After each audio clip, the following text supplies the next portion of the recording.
जय हिंद दोस्तों। 200 से ज्यादा मौतें और 21 महीने की कन्फ्लिक्ट के बाद में, एथनिक कन्फ्लिक्ट के बाद में मणिपुर के सीएम बीरेन सिंह ने अपना रेजिग्नेशन वहां के गवर्नर मिस्टर भल्ला के हाथ में सौंपा। सवाल उठता है कि 21 महीने के इस टेन्योर में ऐसा एकदम से क्या हुआ कि बीरेन सिंह को रिजाइन करना पड़ा? क्या वो कारण रहे जिस कारण से ये चीजें मणिपुर में बनी? दूसरा सवाल है कि अब नेक्स्ट क्या है? अब अगला सीएम वहां पर कौन होगा? वहां के सत्यव्रता सिंह जो स्पीकर है वो, या फिर वहां के urban development minister mister Khemchand? इन दोनों में से अगला सीएम कौन होगा? ये दोनों में से कोई होगा या फिर मणिपुर में प्रेसिडेंट रूल जो है वो लागू किया जाएगा? वन बाय वन इन सारे क्वेश्चंस को समझने की कोशिश करते हैं।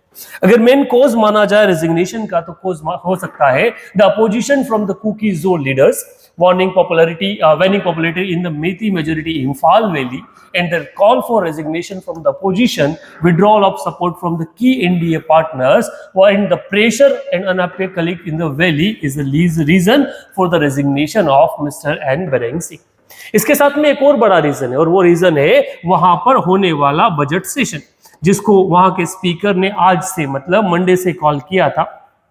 अब इस बजट सेशन से पहले वहां की अलाय कांग्रेस ने एक नो कॉन्फिडेंस मोशन जो है वो बीरेन सिंह के खिलाफ लाने की बात की। अगर ये नो कॉन्फिडेंस मोशन होता तो बीजेपी के कई सारे मेंबर्स हैं वो सरकार के खिलाफ अपना अनापे होने के कारण वो उनके अपोजिशन करने वाले थे, जिसमें बीरेन सिंह की सरकार का गिरना है वो तय था।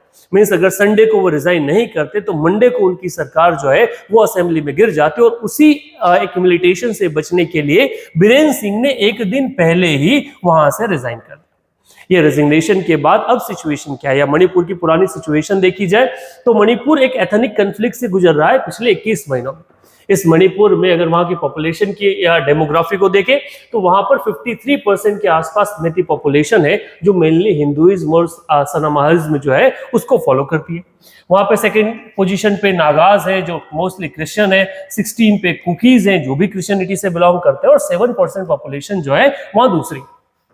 शेड्यूल ट्राइब या मेथीज को शेड्यूल ट्राइब देने या इसका स्टेटस देने को लेकर शुरू हुआ ये जो वायलेंस है, ये वायलेंस लगभग 9 जो डिफरेंट डिस्ट्रिक्ट्स हैं वहां पर कहीं ना कहीं फैला हुआ था। पूरा जो वो एरिया है जहां पे ये पूरा वायलेंस फैला, जिसमें चीफ था एक तरफ कुकीज और दूसरी तरफ थे मेथीज। इस वायलेंस के कई सारे मेन कारण थे, जिसमें सबसे बड़ा जो रीजन है वो तो था इनका एक कन्फ्लिक्ट, और दूसरा एक्सटर्नल हैपेंड, क्योंकि बॉर्डर अगर मणिपुर को देखा जाए तो वो म्यांमार के साथ अपनी एक बड़ी बॉर्डर शेयर करता है, और कहीं ना कहीं यहीं से बाकी जो इंसर्जेंट्स हैं या फिर बाकी ऐसे नेशंस जो इंडिया के एनिमी नेशन के रूप में जाने जाते हैं, उनका सपोर्ट इस टाइप को मिलना स्टार्ट हुआ। अब ये एथनिक कन्फ्लिक्ट लगातार चल रहा है, क्योंकि ये इन बिटवीन द पॉपुलेशन और एक ट्राइबल कन्फ्लिक्ट है, इसलिए सरकार भी कोई स्ट्रॉन्ग एक्शन यहाँ पर नहीं ले पाई लाइक अदर, क्योंकि इंसर्जेंसी अगर बाहर से होती तो एक स्ट्रॉन्ग एक्शन लिया जा सकता है, तहकार भी कॉल किया जा सकता था, परंतु एथनिक कन्फ्लिक्ट का सॉल्यूशन वो कंसेंसस से निकालना चाहते। सवाल है, अगर बीजेपी की पोजीशंस को वहां की असेंबली में देखा जाए तो टोटल 60 सीट्स की असेंबली जो है वो है मणिपुर में, जो 2022 में वहां पे जब इलेक्शन हुआ तो 30 seats means half way mark जो है वो बीजेपी के पास में है, 30 सीट्स बीजेपी के पास है, 7 सीट्स एनपीपी और 7 सीट जेडीयू के पास है, और 6 कांग्रेस और प्लस जो अलायंस है उनके पास है। इस पूरे में इन बीजेपी और एनपीपी एंड जेडीयू के अलायंस के साथ में एक मेजोरिटी गवर्नमेंट जो है वो बीजेपी वहां रन कर रही है।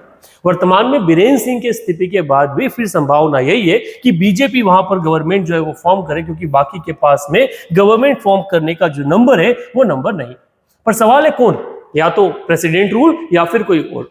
प्रेसिडेंट रूल की आकांक्षा इसलिए लगाई जा रही है क्योंकि वहां के एमएलएज में कंसेंसस नहीं है कि कौन अगला सीएम, और उस कंसेंसस को डेवलप करने के लिए एक लीव चाहिए, एक ब्रेक चाहिए, और उस ब्रेक पर ही कहीं ना कहीं बात की जा रही है कि एक बार प्रेसिडेंट रूल लागू करके अगले 2 महीने में वहां पे सरकार चुन ली जाए।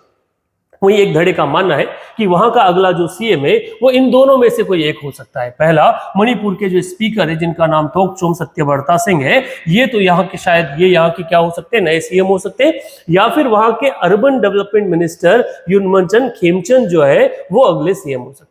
आप क्या ओपिनियन रखते हैं इन दोनों में मणिपुर का अगला सीएम है वो कौन होना चाहिए? और दूसरा सवाल, क्या ये अगला सीएम इस कुकी एंड मेथी जो ट्राइब में कन्फ्लिक्ट हो रहा है उसको रोकने में सक्सेसफुल हो पाएगा या नहीं?